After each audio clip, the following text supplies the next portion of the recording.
Seperti diketahui, berdasarkan survei dari sejumlah lembaga, belum ada lembaga survei yang merilis elektabilitas pasangan capres dan cawapres meraih suara lebih dari 50% plus 1 sebagai syarat minimal memenangi Pilpres.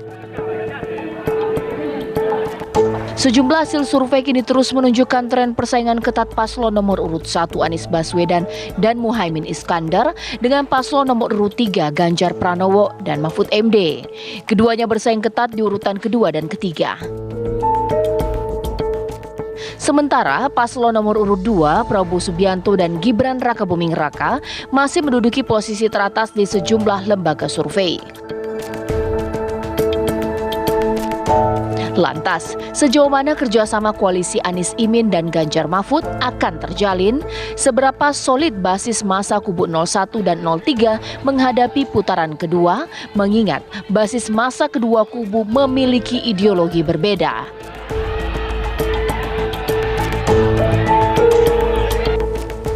Benarkah komunikasi intens kubu 01 dan 03 untuk menghadapi isu satu putaran Prabowo Gibran di Pilpres 2024? Tim TV One mengabarkan.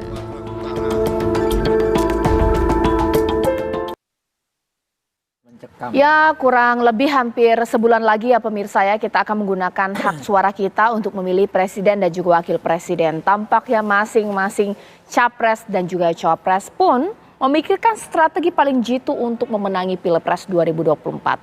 Yang sekarang begitu kencang berhembus adalah supaya Pilpres tidak berjalan satu putaran, dua pasangan capres dan cawapres, siap lagi kalau bukan 01 dan 03 akan bergabung pemirsa untuk mengalahkan 02. Ini analisis saja ataukah mungkin memang benar terjadi di Pilpres 2024? Itu yang akan saya bahas di malam hari ini. Di Studio TV One sudah ada di sini pengamat politik kita, Mas Nyarwi. Selamat malam, assalamualaikum. Selamat malam, waalaikumsalam. Mewakili 03 di sini, Bang Emrus. Selamat malam, Bang. Selamat malam. Dan pastinya mewakili 02 di sini, Mas Habibur Rahman. Selamat malam, Assalamualaikum. Juga mewakili Jakarta Timur. Oh iya. Di sini dong dapilnya ya. Baik, dan saya akan mau mencoba ini menyapa mewakili 01 di sini, Pak Jazilul Fawaid. Selamat malam, Assalamualaikum. Pak Jazilul.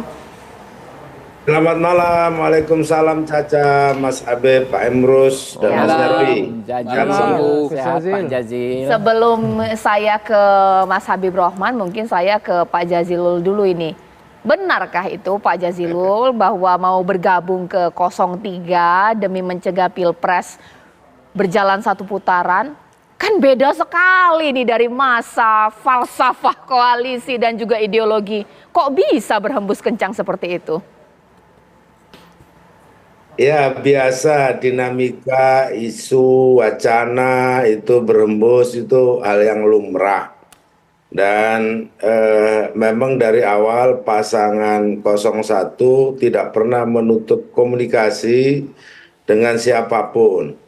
Karena bagi 01 Pilpres ini adalah bagian dari pendidikan politik. Nah, karena ada kemudian yang menggerakkan gerakan satu putaran, itu kami anggap sebagai gerakan yang kurang rasional, propaganda, dan menjadi tanda kepanikan. Karena apa? Karena dari survei yang ada tidak ada satupun lembaga-lembaga survei dari pasangan-pasangan itu mencapai lebih dari 50%. Termasuk juga konfigurasi dari partai-partai koalisi yang ada. Jadi seakan-akan penggagas gerakan satu putaran, Pak Kodari itu, dari dulu kan berpikir bahwa ketika Pak Prabowo dan Pak Jokowi bertemu itu makin kuat. Menurut saya tidak, karena justru yang terjadi kekuatan perubahan makin besar. Yang kedua, kelas terdidik itu menengah itu makin tidak menyukai itu. Nah, oleh sebab itu gerakan satu putaran saya yakin akan macet di tengah jalan. Dan kami bersama 03 itu sebenarnya lebih pada kesamaan nasib Karena memang kalau 01 kan dari awal memang tidak bersama Pak Jokowi. Kalau pasangan 03 itu sekarang ditinggal oleh Pak Jokowi. Sehingga pandangannya kemudian menjadi sama. Kira-kira begitu, Caca. Oke.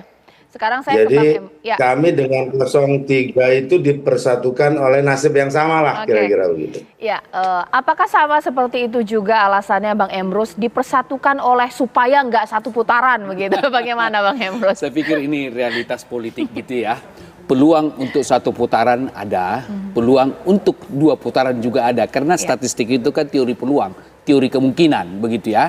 Artinya kita tidak bisa juga menafikan bahwa langsung kesimpulan satu putaran itu adalah hiperbola juga gitu ya. Kenapa? Angka statistiknya kan menunjukkan di bawah 40% tertinggi. Iya. Artinya peluang kalah masih ada 20%. Bahkan kalau kita bicara statistik tanpa membedakan dengan kelompok lain, andaikan pun elektabilitas 80%, masih ada peluang untuk kalah kan begitu. Saya kira juga hal yang sama. Artinya bahwa setiap paslon ini bisa memenangkan satu putaran. Termasuk kemungkinan kalahnya paslon nomor 2 di putaran pertama sebagai probability. Oleh karena itu saya pikir teori probability itu sebagai dasar dari statistik kita beri peluang kedua-duanya. Maka ketika ada orang mengatakan ada kasih semacam player satu putaran gitu kan, saya kira hiperbola juga. Tapi benar mau bergabung gitu ya? Oke, kalau soal bergabung begini. Bahwa sangat tergantung daripada dinamika politik itu. Jadi komunikasi yang terjalin dari para pihak, katakanlah paslon nomor 3 dan nomor 1 bisa saja terjadi demikian. Tetapi saya mau katakan secara sosiologis, tentu tidak lepas dari kepakaran saya, bahwa ketika ada kesamaan homogenitas, biasanya yang homogenitas akan menyatu karena ada kepentingan di balik itu. Demikian. Baik. Oke. Mas Habib, gagal dong menang kalau kayak gini. Wah, ini 1 dan 3 mau gabung. Pertama saya sampaikan menanggapi Gus Jazil tadi, bahwa biasanya orang yang menarasikan pihak di luarnya panik itu memang sudah kehilangan argumentasi. Jadi nggak ada argumentasi lain, pakai panik lah yang istilahnya bisa dipakai di mana saja. Tetapi kami ya paslon 2 Pak Prabowo Gibran tidak punya hak untuk panik secara logika ya. Nggak punya hak untuk panik. Lah gimana? Survei kami tertinggi terus dan tingginya jauh telak ya, sekitar 17% dari peringkat yang kedua. Apa yang mesti dipanikkan? Lalu hampir semua lembaga survei mensimulasi kalau dua paslon, baik kami berhadapan dengan Pak Ganjar, baik kami berhadapan dengan Pak Anies, ini dengan segala hormat, kami pun menang telak. Coba Anda cek yang terbaru misalnya indikator. Ketika kami berhadapan dengan Pak Ganjar misalnya di putaran kedua, kami di angka 58%. Pak Ganjar nggak sampai 30%. Lalu ketika kami disimulasikan berhadapan dengan Pak Anies di putaran kedua, kami pun 58%. Pak Anies tidak sampai 30%. Lalu ketika head to head disimulasikan Pak Ganjar dengan Pak Anies, ya, keduanya tidak ada yang mencapai 50%. Itu artinya apa? Artinya tentu kami nggak dikasih hak ya untuk panik gitu loh. Situasinya sangat-sangat menyenangkan buat kami, ya kan. Tetapi gini. Namanya dinamika, misalnya seolah-olah ya ada yang menarasikan gerakan satu putaran itu tidak demokratis. Saya pikir kebalikannya, dan semua sudah diimplementasikan oleh para paslon. Bu Mega kemarin ya ngomong ya siap satu putaran. Kemudian Pak Anies sejak awal-awal juga ngomong satu putaran. Itulah semangat. Jadi jangan kecil hati dulu Gus Jazil ya, Pak Emrus. Bersemangatlah. Kalian juga mungkin menang satu putaran kalau kalian kerja keras gitu loh. Jadi bukan tidak mungkin ya kan Gus Jazil bisa satu putaran menang, Pak Emrus ya sependapat. Jadi jangan kecil hati. Lantas kami ngomong satu putaran, wah itu tidak demokratis, itu macam-macam gitu. Itu kan asumsi ketika ini head to head. Kalau 01 dan 03 bergabung melawan 02, nggak takut juga? Ya, jadi gini Mbak, politik kita mengenal gap antara elit dengan grassroots, dengan akar rumput. Yang menjadi pembicaraan kita tentu secara keseluruhan, akar rumput ya yang memang dalam konteks populasi jauh lebih besar dari elit. Elit itu hanya presentasi. Misalnya dari momentum debat saja, kita banyak sekali dapat swing ya, swing voters ya, orang yang tadi memilih paslon lain sekarang milih Pak Prabowo, gitu kan? Itu kan publik menunjukkan ya apa namanya keberpihakan yang menunjukkan sikapnya seperti sehingga kami bukannya nggak takut ya, kami ini paslon yang merangkul. Gus Jazil ya kan, Gus Muhaimin, Pak Anies ya.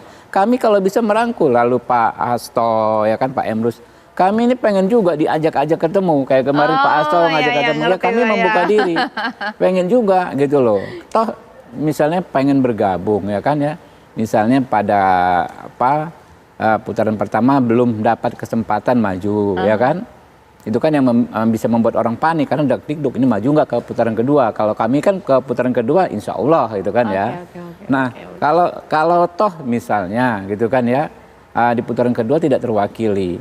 Secara rasional kan pilihan ya sudahlah, masa mau kalah lagi.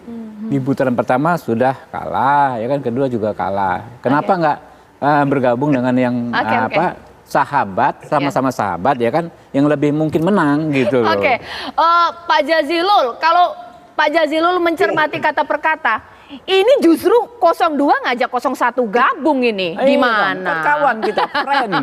Pak Jazilul, bagaimana itu? Kan kita friend. Sikat nggak ini? Ya tentu kan kita sama dengan Pak Habib tadi, kita tidak pernah menutup komunikasi gitu. Tapi tentu basis komunikasi atau melihat masalah dengan cara yang rasional. Itu penting. Kenapa saya sebut panik? Karena itu tidak rasional untuk satu putaran. Coba kita lihat dari konfigurasi koalisi itu kan. Kami 29%, Pak Habib 44 atau 45%, dari Pak Emrus ada 25%. Jadi dan hasil survei juga tidak ada yang menunjukkan lebih dari 50%. Dan perlu dicatat juga dalam sejarah bahwa misalkan kemenangan di Jawa Timur dulu, katakanlah Pak Jokowi, itu kan karena ada Pak Emrus, ada PDIP dan PKB menang di Jawa Timur. Oke. Ya. Nah, oleh sebab itu selama komunikasi itu berdasarkan cara-cara yang rasional, tidak untuk melakukan kecurangan, untuk Indonesia yang adil. Saya pikir 01 seperti Pak Habib tadi, pastilah membuka komunikasi. Saya pikir kita butuh kewarasan aja di dalam berpolitik ini. Baik, nanti saat lagi saya akan tanya kepada Mas Nyarwi. Ini pertanyaan paling sederhana. Kalau 01 dan 03 bergabung, membahayakan 02 tidak sih? Di atas survei 02 memang paling unggul. Tapi kalau begitu kronologisnya, sesaat lagi di Apa Kabar Indonesia Malam.